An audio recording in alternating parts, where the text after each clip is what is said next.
Trailer launch হয়ে গেল, সেদিন কুয়াশা ছিল সিনেমার।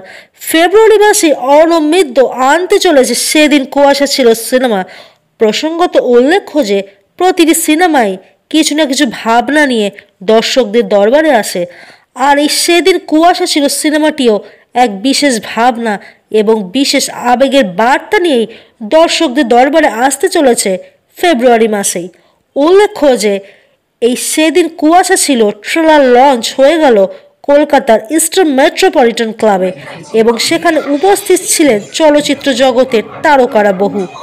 সেখানে উপস্থিত ছিলেন এই সিনেমার সাথে যুক্ত জিতু কামাল, উপস্থিত ছিলেন সঙ্গীত শিল্পী লগ্নজিতা, এছাড়াও এখানে উপস্থিত ছিলেন চলচ্চিত্র জগতের সায়ন্তনী গুহ ঠাকুরতা সহ আরও বিশিষ্ট ব্যক্তিত্বরা।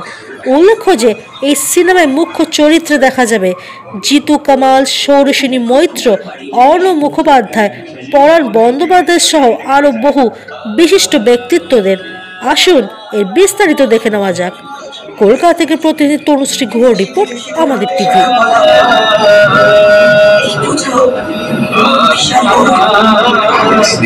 সবসময় নিম্নগামী, এখন তো সবার পালা। শেষ সময় অভিমান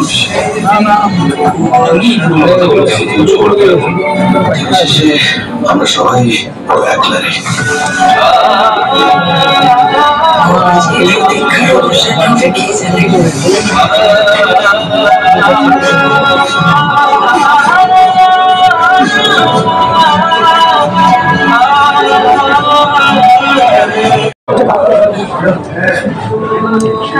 গানটা চলছে, হ্যাঁ তাও তুমি একটুখানি দাও। আমি ছিল ছিল ধূসর মোহনা রাত্রি ভেসে যা, সব ভালোবাসা ছিল, সব ফিরে আসা ছিল, সেদিন কুয়াশা ছিল, ঘুম ছিল। বাহ, খুব সুন্দর, ভেরি সুইট, খুব ভালো লাগলো। আমার একটা প্রশ্ন, সেটা হচ্ছে খুবই কমন প্রশ্ন, লোকে হয়তো করে, গান কিরকম লাগে, মানে সবারই গান ভালো লাগে ইন জেনারেল, তোমার কেমন লাগে, মানে কতটা ইন্টেন্স, কতটা গভীরতা আছে গানের মধ্যে, তোমার ফিলিং কি হয় মানে গান গাওয়ার সময়, কতটা ভালো লাগে, কতখানি? কতটা ভালো লাগে কি করে বোঝাই বলো?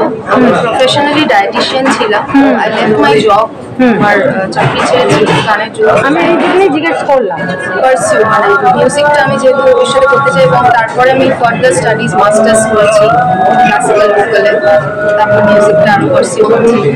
এখন বম্বে কলকাতা করা হয়, ট্রাভেল করা হয়। তার মানে ভীষণই ভালো লাগে, এক কথায় বলতে গেলে অসম্ভব ভালো লাগে, খুব ভালো লাগে। Oxygen, oxygen.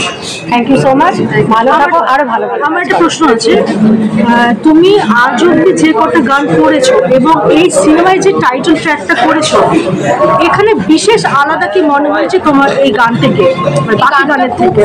আমি আবারও বললাম, গানটা খুব ইন্টেন্স ইমোশনাল একটা গান। আমি এতটা ইন্টেন্স আমি আগে প্লেব্যাক করিনি, ফিল্মের জন্য গাইনি। গানটা খুব অন্যরকমের এবং খুব মানে গানটা শুনলে একটা অদ্ভুত রকমের একটা কষ্ট হয়, একটা চিন্তা, একটা সাসপেন্স থ্রিলার, ওরকম একটা ফিল হয়। খুবই ইন্ডিপেন্ডেন্ট কাজ করছি আমি অ্যাজ আ ইন্ডিপেন্ডেন্ট কম্পোজার এবং সিঙ্গার। আমার নিজস্ব কিছু কম্পোজিশন যেগুলো আমি ইন্ডিপেন্ডেন্টলি রিলিজ করছি, আরও করবো এই বছর, আরও বেশি, এই বছরে আরও বেশি ইন্ডিপেন্ডেন্ট গান রিলিজ করার ইচ্ছা আছে। দেখা যাবে লেটস অফ কথা বেস্ট।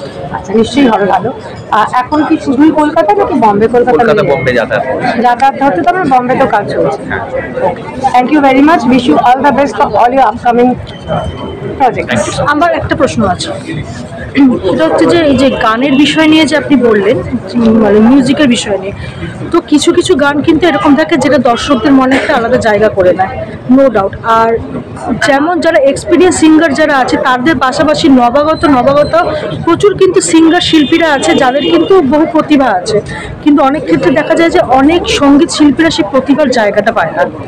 তো আপনার কি মনে হয় যে যারা সিঙ্গার হিসেবে প্রতিষ্ঠিত হয়ে গেছে তারা তো হয়ে গেছে, যারা নবাগত শিল্পীরা যাদের মধ্যে সাধনা বা চেষ্টার অভাব নেই কিন্তু প্ল্যাটফর্মটা পায় না, তাদের উদ্দেশ্যে আপনি কি টিপস দেবেন একজন সিনিয়র মিউজিক কম্পোজার হিসেবে?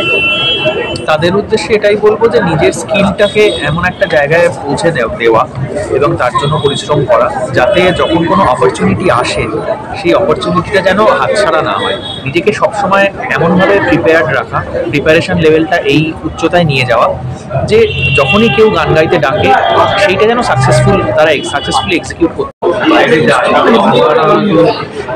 ঘরের দিকে ছেলেমেয়েরা কেন ছেলেমেয়েরাও বুঝতে পারে তারা টাইম দেওয়া উচিত। সেটা নিয়ে আমার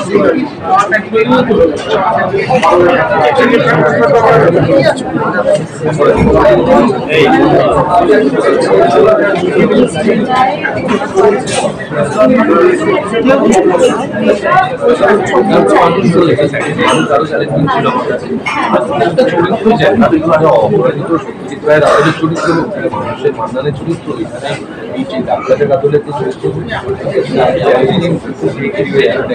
চ্যালেঞ্জ আমি যদি শুধুমাত্র এক্সামের জন্য চ্যালেঞ্জ করছি, I am not doing that going only for the fight. শেষ দর্শকদের উদ্দেশ্যে একটা ছবি সবাই কদম দিয়ে ভালোবেসে বলে, আমি কোনোদিনও বলিনি, অনেকেই বলে বাংলা ছবি কথা তারা বলছেন কথা বলছেন ভালো ছবি পাশে তারা ভালো বলে। আর একটু জানতে চাই যে এখন মানে আপকামিং কাজ মানে কত আছে? সবসময় তো কাজ থাকে, সবসময় দেখতে পাই।